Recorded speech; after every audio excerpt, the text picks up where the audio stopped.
कौन है ई सरवा टुनटुन यादव जौन इतना अश्लील गाना गावता।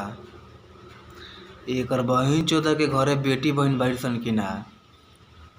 इस सरवा से हम पूछे के चाहतनी कि एकरा घरे बेटी बहन बाड़ी सन कि ना कि इतना अश्लील गाना गावता। रे तोर बहिन चोदा अश्लील गाना गावल बंद कर। बहिन चोद तोरा अश्लील गाना की वजह से ना बिहार बर्बाद होता रे। जातिवाद गाना तेही गावेलिस तोर बहिन चोदा टुनटुन यादव। माधर चोद अश्लील गाना गावल बंद कर, जातिवाद गाना गावल बंद कर। जातिवाद ते फैला के रख दिल बड़ी पूरा बिहार में। तोरे चलते जातिवाद होताटे। जातिवाद गाना इतना निकलता। तार बहिन चोद जातिवाद गाना गावल बंद कर। अहिरान वाला लाड़ वाला गाना गावत रह न, सब गाना गावल बंद कर तार बहिन चोद।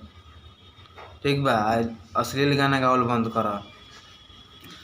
सरहु केरा तू बिहार के बर्बाद करके रख दिला बड़ा तार बहिन चोदा। तू भेटा जेबो न सरहु तो तारा के चप्पल से मारे, हम चप्पल निकाल के मारे तार बहिन चोदा। भोसड़ी वाला रंडी के औलाद बहिन चोद।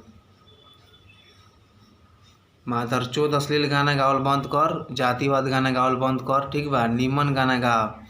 अगर निमन गाना ना गइबे नु तो इतना ना तोरा के रेले में, इतना ना रेले में हम हिसाब तोर गाड़ फाड़ देम बहिन चोदा उतारा के।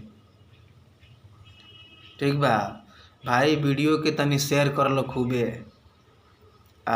तनी लाइक कर लो, सपोर्ट कर लो हमरा के। ठीक बा, तब देखा इनका लोग के कितना अच्छा का छोरा होता नहीं कर बहिन चोदा लोग के, अश्लील गाना गावे वाला लोग के, जातिवाद गाना गावे वाला लोग के।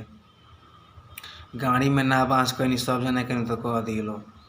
तार बहिन चोदा लो तू लो बिहार के बर्बाद करके रख दिले बार लो बहिन चोदा लो सारे लोग कुकुर तार बहिन चोदा लो। ठीक बा भाई लो, सपोर्ट कर लो भाई लो। इनकर बहिन चोदा लो के हम अश्लील गाना जातिवाद गाना गावल छोड़ा होता नहीं हम।